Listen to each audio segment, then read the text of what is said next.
صدی سے بعد کا وعدہ دیا تو ایک آدمی دیکھ کر یعنی کسی علاقے کے غالب اور رحیم اور رائے پور میں وہ کہنے لگے جناب میری ایک آدمی سے بات کی وہ کہتے ہیں کہ خالد نے حوالہ کر دے کہ اس کتاب میں یہ سے بات موجود نہیں. میں نے اسے کہا کہ آدمی صاحب میرے پاس سب کتاب پڑھی تھی تو میں نے اس سبا بھی روک کر بتایا کہ یہ خلاصہ لگے تو وہ ادھر کہیں غالب صاحب والا یا کسی اور جگہ پہ دوسرے مسئلہ کا کوئی آدمی تھا اس کے پاس لے گیا اور جا کر کہتے ہیں جناب دیکھو یہ ہے اس کی صدر پہ دیکھو کوئی حدیث نہیں ہے ہمارے مولوی صاحب نے یہ حوالہ بنا دیا. وہ پھر میرے پاس آئے تو میں نے کہا جناب مجھے میرے پاس اصل کتاب موجود ہے ہو سکتا ہے کہ ان کے پاس اصل نہ ہو ان کے پاس کسی کتاب کا ترجمہ ہو ترجمہ میں اور اصل ورژن میں ان سبوں کا فرق آ جاتا ہے. میں نے کہا اس کا باب نمبر سنا آپ اس باب میں جا کر اس کی کتاب سے جا کر دیکھنا کیا اس باب میں یہ کسی بات موجود ہے یا نہیں. باب میں جا کر دیکھا تو کسی بات کتاب میں موجود تو مطلب اس میں کسی کی عرض کر رہا ہوں کہ الحمدللہ پوری مدارس سے یہ حوالہ کر رہا ہوں.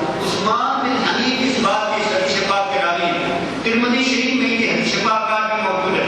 اصل کتاب میرے پاس موجود ہے کہ برکت ہوتی دی جائے وہ ایک دوسرے کے بچے الحمدللہ آپ کو یہ سمجھیے کہ میں نے کبھی شاید بتایا کہ تو میرا مزاج نہیں ہے.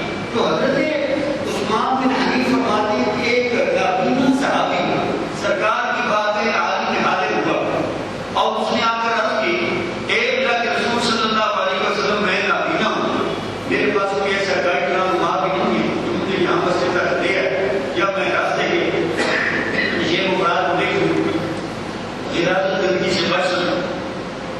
آپ میرے لیے دعا فرمائیں کہ رب تعالیٰ مجھے آنکھیں عطا فرما دے. نبی اکرم صلی اللہ علیہ وسلم نے ارشاد فرمایا اگر تو کیا اس بات کو پسند کرتا ہے کہ رب تعالیٰ اس کے بدلے میں تجھے آخرت میں اس کی جزا دے. انہوں نے کہا یا اللہ یہ بات بہت بہتر ہے لیکن دنیا میں بھی اگر ہم سے ہو جائے تو بہت ہی اچھی بات ہے. نبی اکرم صلی اللہ علیہ وسلم نے اس کی دعا تعریف فرمائی. یہ دعا آج بھی یقین جانے کسی طرح ہی رب تعالیٰ کی بات کا کوئی مقبولیت اور استجابت رکھتی ہے جس طرح کے زمانے نبی میں کئی بار یہ نبے برسوں کا یہ بات ہے. اور اسی ترجمے میں آپ کو تابعین کے زمانے کی بھی بات سناؤں گا اس کے بعد حوالہ حضرت عثمان بن حنیف رضی اللہ عنہ فرماتے ہیں کہ سرکار نے اسے ارشاد فرمایا کہ اے میرے ساتھی اے نابینا ساتھی وضو خانے پہ جا کر تازہ وضو کر اور 2 رکعت نماز ادا کر. 2 رکعت نماز ادا کرنے کے بعد منہ کر کے اللہ تعالیٰ کی بات کا دعا کر. یہ دعا نبی علیہ السلام کی بذات خود اپنی تعلیم فرماتا ہے. خود حضور نے اپنے صحابی کو یہ دعا تعلیم فرمائی اور بہت سارے مسائل پر آتا ہے.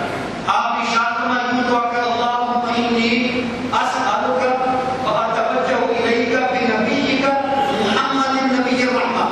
اے اللہ میں تیری بارگاہ میں سوال کرتا ہوں اور تیری بارگاہ میں متوجہ ہوتا ہوں تیرے نبی جناب محمد صلی اللہ علیہ وسلم نبی رحمہ کے توسل سے ان کے وسیلے سے.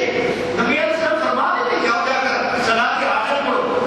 یہ دعا تعلیم فرمائی آسالوں کا مطلب نہیں کا نبی کا محمد نبی رحمہ نبی رحمت تیرے نبی کے توسل سے تیری بارگاہ میں سوال کرتا ہوں. پھر صرف اتنا نہیں وضو خانے پہ جا کر جو جاپوں نے وضو کر کے 2 رکعت پڑھنی ہے صرف اتنا نہیں یہ بھی دعا کرنی ہے یا محمد. اسی حدیث پاک میں آج بھی کتابوں میں یہ لفظ موجود ہے یا محمد انی اتوجہ بک الی ربی فی حالت هذه الضعفانی اللهم فشفع فیہ. دوسرے جملے کا معنی یہ ہے اے محمد صلی اللہ علیہ وسلم میں آپ کے توسل سے آپ کے رب کی بارگاہ میں متوجہ ہوتا ہوں. اے محمد صلی اللہ علیہ وسلم آپ کے توسل سے آپ کے رب کی بارگاہ میں متوجہ ہوتا ہوں. آپ پھر اسی دعا میں تیسرا جملہ اے اللہ جناب محمد صلی اللہ علیہ وسلم کی شفاعت کو میرے حق میں قبول فرما دیں. آپ یہاں پر مفسرین کرام نے لکھا نبی علیہ السلام کو یہاں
نکاح ہو پھر میرے پاس تشریف لایا کریں.